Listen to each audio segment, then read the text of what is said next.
ومن کان فی ہذہ اعمی، اور جو اس دنیا کی زندگی میں اندھا بنا رہا، فہو فی الآخرۃ اعمی، اور وہ آخرت میں بھی اندھا ہی ہوگا، وَأَضَلُّ سَبِیلًا، اور وہ وہاں پر اور زیادہ ہی گمراہ ہوگا۔ اچھا، اس سے تقریباً ملتی جلتی دو تین آیتیں پہلے گزر چکی ہیں۔ ایک تو غالباً سورہ طٰہٰ میں گزری ہے کہ وَمَنْ أَعْرَضَ عَنْ ذِکْرِی فَإِنَّ لَهُ مَعِیشَةً ضَنْکًا وَنَحْشُرُهُ یَوْمَ الْقِیَامَةِ أَعْمَىٰ، کہ جس کسی نے ہمارے ذکر یعنی قرآن مجید سے روگردانی کی تو ایک تو اس کی معیشت تنگ ہوگی، اس کی زندگانی تنگ ہو جائے گی، اور دوسرا وہ قیامت کے دن اندھا کر کے اٹھایا جائے گا۔ اور ایک اور آیت بھی اس سے ملتی جلتی گزری ہے کہ رب تعالیٰ نے فرمایا کہ یہ جو آنکھیں ہیں نا یہ اندھی نہیں ہوتی، جو سینے میں دل ہیں یہ اندھے ہو جاتے ہیں۔ یہ شاید آپ کو یاد ہوگا، یہ دونوں آیتیں گزر چکی ہیں۔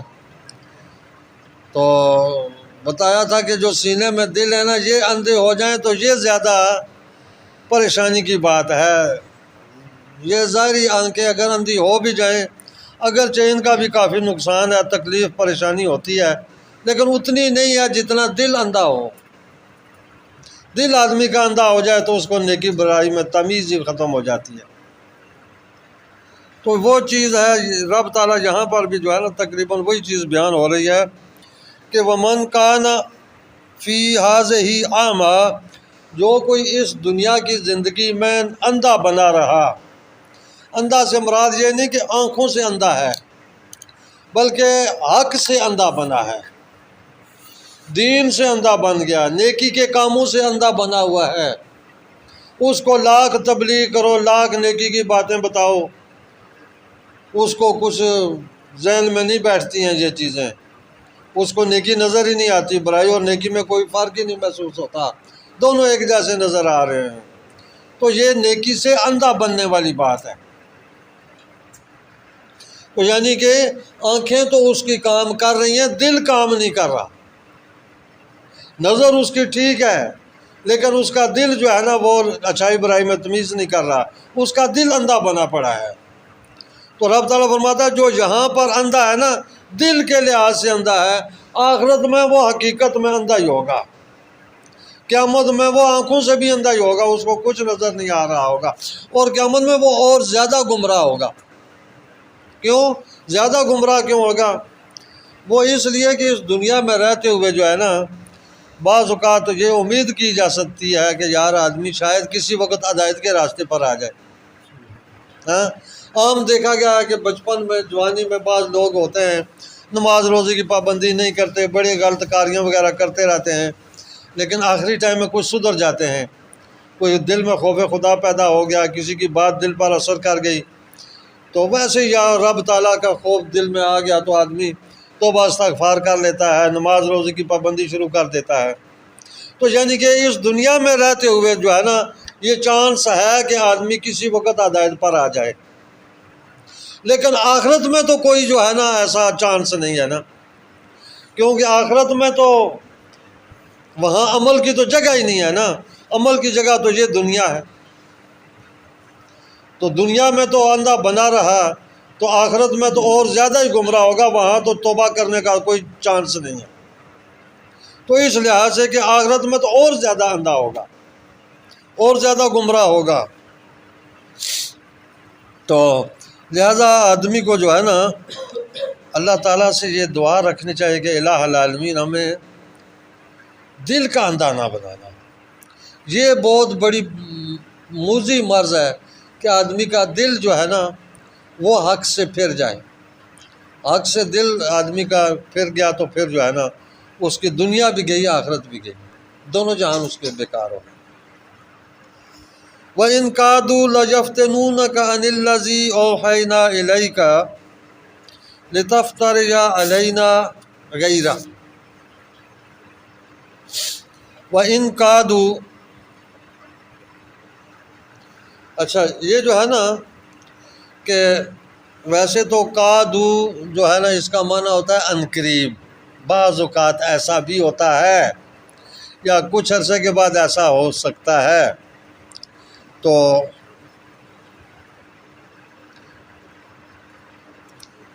یعنی کہ انہوں نے، اور یہاں پر کوشش کرنے کے، یعنی کہ کافروں نے بہت اپنی طرف سے کوشش کی. کس چیز کی؟ لَيَفْتِنُونَكَ، اے محبوب آپ کو فتنہ میں ڈالنے کی، آزمائش میں ڈالنے کے لیے کافروں نے بہت کوشش کی اپنی طور پر. اَنِ الَّذِي أَوْحَيْنَا إِلَيْكَ، اس چیز کے بارے میں جو ہم آپ کی طرف وحی کر رہے ہیں، یعنی قرآن مجید کے بارے میں، دین کے بارے میں، آپ کی نبوت کے تبلیغ کے بارے میں، انہوں نے آپ کو بہت کچھ جو ہے نا فتنے میں ڈالنے کی کوشش کی ہے. لِتَفْتَرِيَ عَلَيْنَا غَيْرَهُ، کہ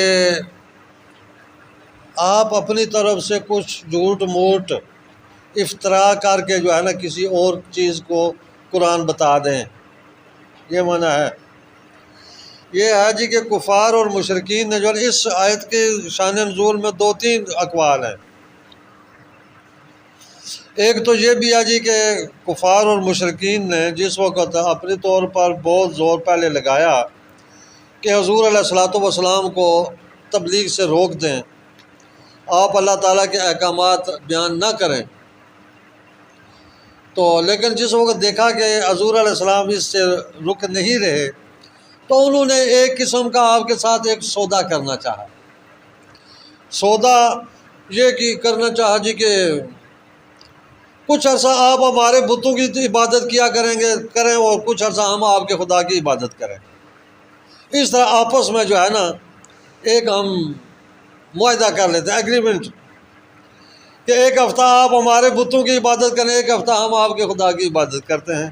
نہ آپس میں کوئی لڑائی ہو، نہ جھگڑا ہو، نہ کوئی اختلاف ہو، آپس میں مل جل کر رہیں. تو ایک تو یہ بات انہوں نے کہی. تو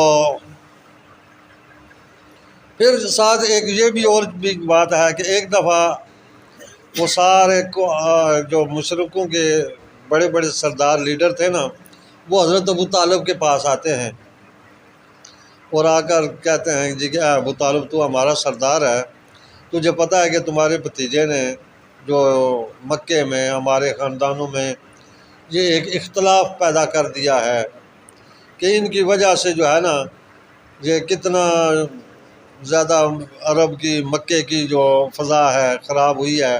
لوگ ایک دوسرے کے، بیٹا باپ کا دشمن ہو گیا ہے اور باپ بیٹے کا، بھائی بھائی کا دشمن ہو گیا ہے. تو اس طرح اگر آپ اپنے بھتیجے کو کہیں کہ وہ رک جائیں، یہ بات نہ کریں، اگر وہ کسی دنیاوی غرض کی وجہ سے ہے تو وہ ہمیں بتائیں، ہم وہ پوری کر دیتے ہیں. اگر ان کو کوئی مال و دولت چاہیے تو ہم پورے مکہ سے اتنا چندہ اکٹھا کریں گے کہ یہ رہتی دنیا تک کھاتے رہیں، ان کے آگے اولاد پشت اور پشت کھاتی رہے، ان سے نہیں ختم ہوگا. اتنا ہم چندہ اکٹھا کر کے ان کو دے دیں گے. اگر دولت کے علاوہ یہ کسی بڑے خاندان سے، کسی خوبصورت لڑکی عورت سے شادی کرنا چاہتے ہیں، یہ ان کا ارادہ ہے، وہ بھی بتا دیں. جس کے ساتھ شادی کا ارادہ کریں گے ہم ان سے شادی کرا دیتے ہیں. کسی بڑے خاندان، سردار، بادشاہ، ملک کی، تو ہم وہ کیے دیتے ہیں. کوئی اور ان کا مطالبہ ہے تو وہ بھی بتائیں، ہم پورا، جو بھی مطالبہ ہے کریں، بتائیں، ہم پورا کر دیتے ہیں. لیکن یہ بتوں کو برا بھلا کہنا چھوڑ دیں. ہاں، یعنی اگر کوئی دنیاوی غرض و غایت ہے وہ بتائیں، ہم پوری کر دیتے ہیں. اور یہ بتوں کی جو روزانہ جو ہے نا کہتے ہیں کہ یہ بت تمہارے کچھ کام نہیں کر سکتے، کچھ اللہ کے نزدیک ان کا مقام مرتبہ نہیں ہے، وغیرہ وغیرہ، تو یہ کہنا چھوڑ دیں. تو اس وقت بھی حضرت ابو طالب نے حضور علیہ الصلوۃ والسلام کو بلایا اور کہا کہ اے میرے بھتیجے، دیکھو یہ عرب کے مکے کے بڑے بڑے سردار ہیں جو اس وقت تمہارے پاس آئے ہیں اور یہ ان کی مطالبہ ہے. تو حضور علیہ الصلوۃ والسلام نے فرمایا کہ اے چچا، میں تو ان سے ایک ہی بات کہتا ہوں تم کہ یہ میری بات مان لیں تو دنیا بھی ان کی سنور جائے گی، آخرت بھی سنور جائے گی۔ انہوں نے کہا ہاں بتائیں کیا بات ہے؟ انہوں نے کہا کہ ایک اللہ کی عبادت کریں، یہ بتوں کی عبادت چھوڑ دیں، بس اس کے علاوہ میرا اور کوئی مطالبہ نہیں ہے۔ تو انہوں نے کہا یہ تو نہیں ہو سکتا۔ تو آپ نے کہا پھر اگر یہ نہیں ہو سکتا نا تو آپ اگر میرے سیدھے ہاتھ پر سورج رکھ دیں نا، الٹے ہاتھ پر چاند رکھ دیں، تو پھر بھی میں اللہ تعالیٰ کے حکم سے میں بھی پیچھے نہیں ہٹ سکتا۔ ہاں اسی طرح کہتے ہیں ایک دو اور بھی اس آیت کے شان نزول بتائے جاتے ہیں کہ وہ بنی ثقیف تھا، طائف کا جو بازار ہے، شہر ہے، وہاں پر بنی ثقیف رہ رہے تھے، ان کا قبیلہ تھا۔ تو انہوں نے جو ہے نا ایک دفعہ کہا جی کہ ہم ایک شرط پر ایمان لاتے ہیں۔ آپ نے کہا ہاں بتائیں کیا شرط ہے؟ انہوں نے کہا ایک تو یہ شرط ہے جی کہ 1 سال تک جو ہے نا آپ ہمیں اپنا بت جو ہے نا وہ لات بت ان کا تھا ادھر بنی ثقیف کا، جو انہوں نے طائف میں رکھا ہوا تھا۔ پورے عرب سے لوگ آتے تھے اس کی زیارت کے لیے، تو چڑھاوے چڑھاتے تھے، اور بڑا جو ہے نا ان کو آمدن کا ایک ذریعہ بنا ہوا تھا، اور عرب میں وہ بڑا خدا کہلاتا تھا، بڑا، باقی چھوٹے چھوٹے تھے، وہ سب سے بڑا تھا۔ تو کہنے لگے جی کہ یہ سال تو ہمیں رہنے دینا، تاکہ اس سال میں جتنی آمدنی وغیرہ ہو وہ ہم حاصل کر لیں، اور اگلے سال ہم بت کو توڑ دیں گے، لیکن ساتھ یہ بھی شرط ہے کہ آپ ہمارے شہر کو، طائف کو، اسی طرح حرم قرار دے دیں جس طرح آپ نے مکے کو حرم قرار دیا ہے، اس طرح ہمارے بھی شہر کو حرم قرار دے دیں۔ لوگوں نے اگر اعتراض کیا تو کہنا جی یہ تو اللہ تعالیٰ کی طرف سے حکم تھا۔ تو جو ہے نا یہ چیز اللہ تبارک و تعالیٰ نے یہاں اس کے بارے میں جو ہے نا حکم دیا ہے، بتایا ہے۔ یہ 3-4 شان نزول بتائے جاتے ہیں کہ یہ جو کافر ہیں یہ تو قرآن مجید کے بارے میں جو کچھ ہم نے آپ کی طرف وحی کی ہے اس کے بارے میں آپ کو فتنہ میں مبتلا کرنا چاہتے تھے، تاکہ آپ کی طرف جو کچھ وحی کیا گیا ہے اس میں آپ اس کے علاوہ افطرا پردازی، جھوٹ موٹ بات کر دیں۔ تو رب تعالیٰ فرماتے ہیں وَإِذًا لَاتَّخَذُوكَ خَلِيلًا، اگر تم ایسا کرتے نا تو یہ سارے کے سارے تمہارے بہت قریبی گہرے دوست بن جاتے، ان کی لڑائیاں ختم، آپ کے ساتھ یہ جو دشمنی انہوں نے رکھی ہوئی یہ بھی ختم ہو جاتی، یہ آپ کے گہرے دوست خلیل بن جاتے، دوست۔ تو لیکن پھر ان کے ساتھ جو دوستی کرے گا وہ رب تعالیٰ کے ساتھ تو دوستی نہیں ہو سکتی نا، ایک ہی طرف رکھنی پڑتی ہے، یا رب تعالیٰ کے ساتھ دوستی ہوگی تو یا کافر کے ساتھ دوستی ہوگی۔ آج جس طرح ہمیں کہ کہتے ہیں امریکہ بھی خوش رہے اور رب تعالیٰ بھی خوش رہے، دونوں چیزیں نہیں ہو سکتی، دونوں میں سے ایک ہوگا، یا کافر خوش ہوگا یا رب خوش ہوگا، یا کافر کو راضی کر لو یا رب کو راضی کر لو، دونوں کو راضی نہیں کیا جا سکتا۔ کہ وہ جس طرح کہا کسی نے کہ کچھ شعر ہے یار ابھی ذہن میں نہیں آ رہا باہر کا، کہ اس کا معنی یہی تھا کہ ہم تو ایسا جو ہے نا ایمان رکھ رہے ہیں کہ اللہ تعالیٰ بھی راضی رہے تو شیطان بھی راضی رہے، تو یہ دونوں چیزیں نہیں ہو سکتی ہیں۔ تو رب تعالیٰ فرماتے ہیں کہ اگر آپ ان کی باتوں میں آ جاتے نا تو پھر تو یہ آپ کے گہرے دوست بن جاتے، لیکن رب تعالیٰ کی آپ پر مہربانی ہوئی ہے کہ اس نے ان کے فتنوں سے آپ کو بچا لیا۔ وَلَوْلَا أَن ثَبَّتْنَاكَ لَقَدْ كِدتَّ تَرَكْنَا إِلَيْهِمْ شَيْئًا قَلِيلًا۔ وَلَوْلَا أَن ثَبَّتْنَاكَ، اگر ہم آپ کو ثابت قدم نہ رکھتے نا، لَقَدْ كِدتَّ تَرْكَنُوا إِلَيْهِمْ شَيْئًا قَلِيلًا، تو آپ تھوڑا بہت تو ان کی طرف رجحان کر ہی لیتے، ان کی طرف مائل ہو جاتے کہ یار چلو اللہ تعالیٰ کی عبادت تو کریں گے نا، تو آپ آگے سے تھوڑے خاموش رہے۔ تو رب تعالیٰ نے فرمایا یہ کام نہیں ہو سکتا کہ اگر رب تعالیٰ آپ کو ثابت قدم نہ رکھتا تو آپ ان کی طرف تھوڑے بہت مائل ہو ہی جاتے، اور اگر ایسا ہو جاتا نا اذن لازقناک ضیف الحیات و ضیف الممات، اگر ایسا ہو جاتا آپ ان کی طرف مائل ہو جاتے تو پھر ہم دنیا میں بھی آپ کو دگنا عذاب دیتے، آخرت میں بھی دگنا عذاب دیتے۔ ثم لا تجد لک علینا نصیرا، پھر آپ کسی کو بھی اپنا مددگار نہ پاتے۔ تو یہ چیز ہے۔ اچھا یہاں پر جو ہے نا، یہ آخری جو آیت جو ہے نا، اس سے بعض نے تو یہ حضرت ابن عباس نے فرمایا کہ یہ حضور علیہ الصلوۃ والسلام کے طفیل امت مراد ہے، کہ حضور علیہ الصلوۃ والسلام کا کافروں کی طرف مائل ہونا یہ ناممکن سی بات ہے، اور رب تعالیٰ کا آپ کو دنیا میں بھی عذاب دینا، آخرت میں بھی عذاب دینا، یہ اس کی محبوبیت کے خلاف ہے۔